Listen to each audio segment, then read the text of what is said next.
Bonjour et bienvenue sur ce nouveau tutoriel.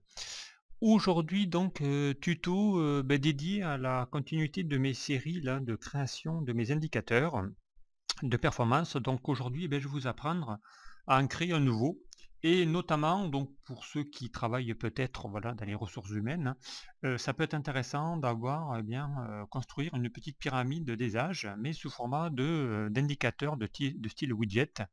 Voilà, donc ici, graphique, hein, voilà, ici j'ai des données qui vont s'actualiser, hein, vous allez voir que voilà, mes graphiques vont s'actualiser tout seuls. Voilà comment créer, voilà, ce type de petits widgets qui va pouvoir être bien positionné, copié ou déplacé dans, dans des documents. Voilà, donc bien c'est parti, on va en créer un. Donc alors, je vais récupérer ici mes données, hein. Donc je vais sélectionner mon tableau, je vais faire un CTRL C, on va aller ici dans une nouvelle feuille. Voilà, dans un nouveau classeur, je vais ici faire un CTRL V, voilà, je copie ici mes données. Alors encore une fois, hein, vous aurez déjà l'habitude, si vous suivez mes tutos, j'ai mis des données aléatoires, donc avec ici des arrondis pour éviter, voilà, et j'ai fait fluctuer donc ici mes données, voilà, des hommes et des femmes par rapport ici, voilà, à plusieurs données. Alors, à partir de là, on va pouvoir créer donc notre pyramide des âges. Alors, important pour pouvoir créer une pyramide des âges, il est impératif que vous ayez une des deux données en négative pour pouvoir bien construire notre graphique. Sans cela, vous pourrez pas être amené à le créer. Donc ici, on va prendre par exemple ici les femmes et on va essayer de transformer ici voilà, nos données. Bon, j'aurais pu utiliser une formule, mais là, comme il y en a peu, voilà, je rajoute juste un petit moins devant voilà, la formule et comme ça, j'aurai une donnée négative sur l'une des deux. Je les affiche. Voilà. Donc maintenant, voilà, j'ai une des deux données qui sont en négatif et je vais pouvoir maintenant construire mon widget et mon graphique pyramide des âges. Alors, pour créer le graphique, on va sélectionner le tableau. Donc, je me mets à l'intérieur, je fais un CTRL A pour sélectionner la totalité de mon tableau. Je vais ici dans les outils graphiques, donc onglet insertion, et dans les outils graphiques, je vais utiliser donc ici les barres de données de type 2D. Voilà, dès que je clique dessus, vous avez déjà une partie de votre graphique qui commence ici à s'afficher. Ensuite, donc soit on le personnalise nous-mêmes, ou soit vous pouvez partir voilà, de différentes. Bon, ici je suis sur Excel 2003, donc il va vous présenter différents formats. Donc nous, on va le personnaliser en totalité. Donc ça va vous permettre de pouvoir ici créer notre propre graphique, notre propre widget. Donc, le graphique il est quasiment presque maintenant voilà, finalisé. Donc quelques petites particularités.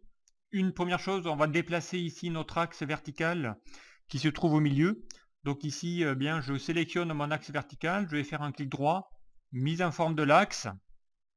Dans les mises en forme de l'axe, je vais ici dans les outils, donc utiliser étiquette de l'axe.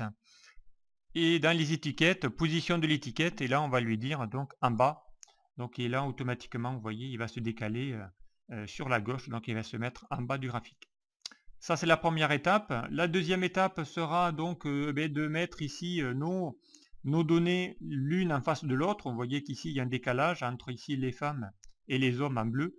Donc ici, pour mettre d'aplomb ici mes données, je clique ici sur une des données. Dès que je clique dessus, j'ai mes options de série qui apparaissent. Donc ici, dans la superposition des séries, on va pousser ici notre curseur à 100%. Donc là, vous voyez que automatiquement, voilà, les données se mettent l'une en face de l'autre. Nos barres se mettent l'une en face de l'autre. Et ensuite, on va pouvoir personnaliser un peu. Voilà, si je veux agrandir un petit peu mes données, voilà, je peux ici interagir sur l'intervalle de chacune de mes barres automatiquement, donc pour pouvoir ici le personnaliser. À partir de là, c'est juste de la personnalisation. Donc voilà, on va essayer ici de modifier mon titre. Voilà, on va lui mettre un gras. On va ici modifier le titre. On va lui mettre voilà, pyramide des âges. Voilà. Allez, on va lui mettre année voilà, 2015. Donc ici, on peut encore de nouveau personnaliser. On va pouvoir mettre ici, pourquoi pas un gras. Voilà, on peut augmenter la taille si on le souhaite. Ici, même chose, on va pouvoir ici personnaliser nos données. Voilà, on va essayer de faire ressortir notre donnée. Pareil ici, on va revenir, on va essayer d'utiliser les mêmes données. Ici, on va mettre un gras. Voilà. À partir de là, eh bien, je vais pouvoir ici personnaliser également pour transformer ce type de graphique en outil widget. Donc, eh bien, je vais ici dans les outils de format lui définir eh bien, une forme, voilà, de style, voilà, plutôt arrondi. On va pouvoir lui mettre une couleur de remplissage. Donc, soit on part évidemment sur les tons gris, on peut choisir la couleur qu'on veut. Hein. Allez, on va partir sur des couleurs, pourquoi pas, voilà, un petit peu bleu.